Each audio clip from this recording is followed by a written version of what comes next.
Morning student. MA final political science के MDS university के group C के paper second के मेरे प्रिय विद्यार्थियों, अपने कुछ पिछले लेक्चर से हम लोग भारत के प्रमुख राजनीतिक दलों में से एक भारतीय राष्ट्रीय कांग्रेस की बात कर रहे हैं। आगे हम और जो पार्टीज़ हैं उनको भी डिस्कस करेंगे। आज हम इस चैप्टर में कांग्रेस की विचारधारा के विषय में बात को कंटिन्यू करेंगे, जो हमने अपने पिछले चैप्टर से, पिछले व्याख्यान से शुरू की थी।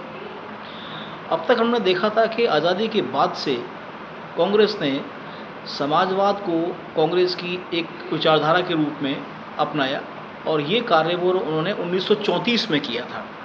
1934 में कांग्रेस ने अपने अधिवेशन में सामाजिक और आर्थिक नीतियों के निर्माण में समाजवाद को मुख्य वैचारिक विकल्प के रूप में स्वीकार किया था। आज़ादी के बाद 1956 में, यहाँ ध्यान रखिएगा, जवाहरलाल नेहरू देश के प्रधानमंत्री हैं और अभी आज़ादी के बाद भारत बनना शुरू हुआ है। ढेर सारी चुनौतियाँ, ढेर सारी समस्याएं, सीमित विकल्प, संसाधन तो ढेर सारे, लेकिन उनके इस्तेमाल के तरीके, ये बहुत से सवाल नेहरू को घेरे हुए थे। और यहाँ पर मैं एक तथ्य की ओर आपका ध्यान और आकर्षित करना चाहूँगा कि आज़ादी की जंग के बाद 1947 में जब देश आज़ाद होता है, नेहरू जी को दो झटके लगे हैं।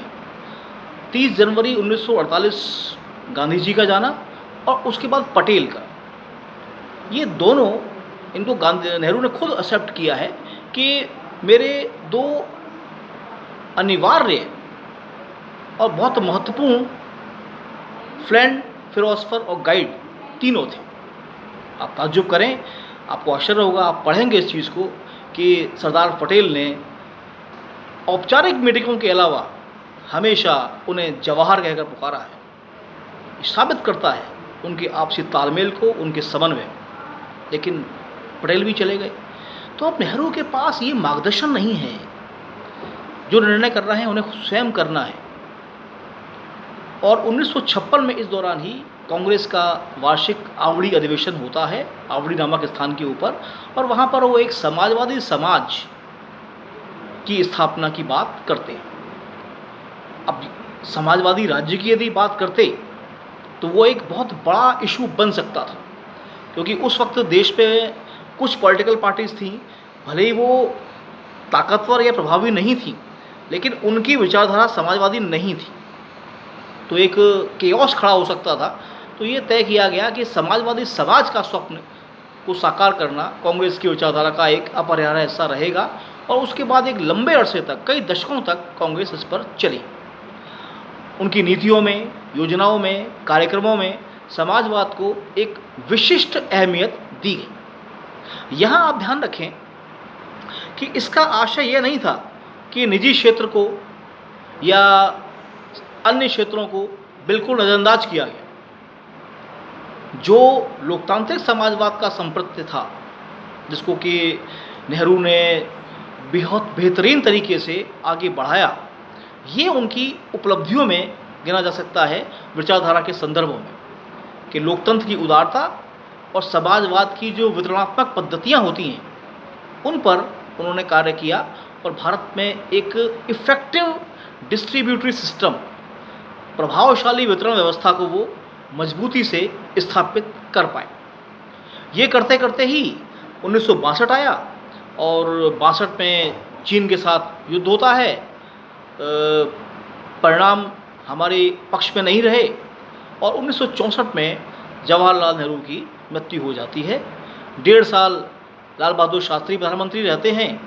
उन्होंने जब तक कोई नीति को बना पाते या योजना का निर्माण कर पाते, पाकिस्तान से युद्ध हो जाता है और जय जवान जय किसान का नारा देने वाले शास्त्री जी उसके बाद ताशकंद में चले जाते हैं। अब इसके बाद कांग्रेस का नेतृत्व श्रीमती गांधी के हाथ में आता है। अब एक बात ध्यान रखिएगा, कोई भी political party one man show नहीं होती, ना हो सकती है, चाहे कोई पार्टी क्यों ना हो। आप दुनिया के इतिहास को पलट कर देखें तो तो ऐसी पार्टियां जो तानाशाही का प्रतीक हों, चाहे वो कम्युनिस्ट पार्टीज़ हों या वो फासिस्ट पार्टियां हों या कोई भी और पार्टी हो, वन मैन शो नहीं होता है, उसके पीछे एक टीम होती है। ये अलग बात है कि कई बार वो टीम इनविजिबल होती है, दिखाई नहीं देती, लेकिन डिसीजन मेकिंग में उसकी एक अहम भूमिका होती है। श्रीमती यही चीज़ कांग्रेस के साथ भी है। जब मिसेस गांधी, श्रीमती इंदिरा गांधी देश की प्राइम मिनिस्टर बनी हैं, तो उन्होंने नेहरू की नीतियों को ही अग्रेसित किया है, लेकिन ये पाया जा रहा है कि एक नेता के रूप में वो ये अनुभव कर रही हैं, और कांग्रेस का एक नेतृत्व भी जो उनके साथ जुड़ा हुआ है, कि अब समाजवाद के प्रति थोड़ा सा या तो रुझान कम हो रहा है जनता का, और या फिर हम इम्प्लीमेंटेशन के लेवल के ऊपर उतने प्रभावी साबित नहीं हो पा रहे। समस्या कहीं और भी थी, दो दो युद्ध झेले हैं, अकाल पड़ा है, विदेशों से सहायता मिलनी थोड़ी सीमित हो गई है, तो भारत की स्थिति बहुत अच्छी नहीं है इस दौरान। और नए प्रधानमंत्री को अपने आप को कायम भी करना है और साबित भी करना है। बांग्लादेश का युद्ध होता है, उसके बाद आसपास ही देखिए 1971 की बात हम लोग कर रहे हैं। 1971 के लोकसभा के चुनाव आते हैं, और केवल दो शब्द, दो अक्षर, केवल दो अक्षर, गरीबी हटाओ, ये था उस चुनाव का कांग्रेस का मैनिफेस्टो। पूरे घोषणा पत्र में सैकड़ों शब्द थे, लेकिन यदि मैं इसको समराइज कर दूं तो केवल दो शब्द, गरीबी हटाओ। और श्रीमती गांधी जबरदस्त सफलता के साथ कांग्रेस का नेतृत्व पर अपनी पकड़ मजबूत करती हैं, चुनाव जीतती हैं, और अब कांग्रेस में एक आक्रामक समाजवाद का रुख एंटर होता है। इससे पहले अब मैं आपको थोड़ा पीछे लेकर चलूँगा। 1969 में उन्होंने एक बड़ा काम किया था विचारधारा के स्तर के ऊपर। पहला, प्रिवी पर्स की समाप्ति, और दूसरा, बैंकों का राष्ट्रीयकरण। अब देखिए, इसके परिणाम कैसे आए और कैसे नहीं आए, मैं उसकी बात नहीं करूंगा, लेकिन हाँ, समाजवाद की स्थापना की दिशा में ये दो मजबूत प्रयास तो थे सैद्धांतिक रूप से। ठीक है, व्यवहारिक स्तर पर वो सफलता शायद ना मिल पाई, लेकिन हाँ, बैंकों का राष्ट्रीयकरण और प्रिवी पर्स, जो कि नरेशों और राजाओं को जो पूर्व में थे, जो भारत के संग में जिन्होंने विलय किया था, उन्हें इसके रूप में जो पेंशन दी जा रही थी, उसका उन्होंने बड़ा आक्रामक समापन किया। और अब भारत समाजवाद के एक आक्रामक रूप में प्रवेश किया। 71 में गरीबी हटाओ का नारा दिया, वे चुनाव जीती, जनता का दिल जीता उन्होंने, बांग्लादेश की वो विजेता रही वॉर की। लेकिन इसी दौरान कुछ संकट और आए, समस्याएं खड़ी हुई। विचारधारा के स्तर पर पार्टी के भीतर भी और पार्टी के बाहर भी विरोध के स्वर उठे, और 1975 में जब देश में आपातकाल लगा, और उसके बाद 1.5 साल की अवधि के बाद दोबारा चुनाव होते हैं 1977 में, तो उन चुनावों के अंदर कांग्रेस हारती है, और जनता पार्टी, जो एक 4 मुख्य पार्टियों का समुच्चय थी, वो सत्ता में आती है। पर वो केवल 1.5 साल तक सत्ता में रह पाई। 1980 में मध्यावधि चुनाव होते हैं, और श्रीमती गांधी फिर देश की प्रधानमंत्री बनती हैं। ये चित्र आपके सामने खींचना जरूरी था, क्योंकि अब फिर वैचारिक नेतृत्व और विचारधारात्मक व्यवस्थाएं आपके सामने आएंगी।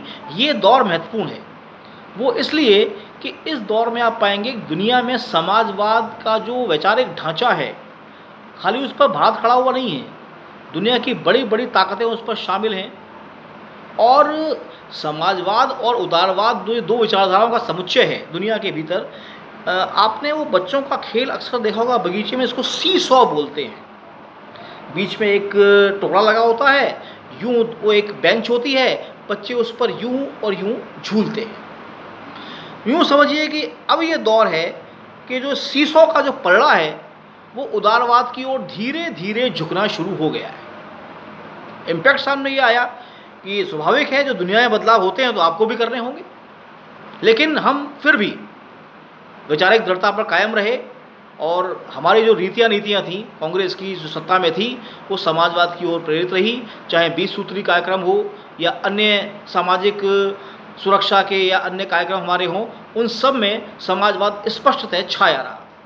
1984 में 31 अक्टूबर के दिन श्रीमती गांधी की जब हत्या होती है और उसके बाद राजीव गांधी प्रधानमंत्री बनते हैं, तो यहाँ से विचारधारा में एक ट्विस्ट आना शुरू होता है। उसकी चर्चा हम आपसे कल करें।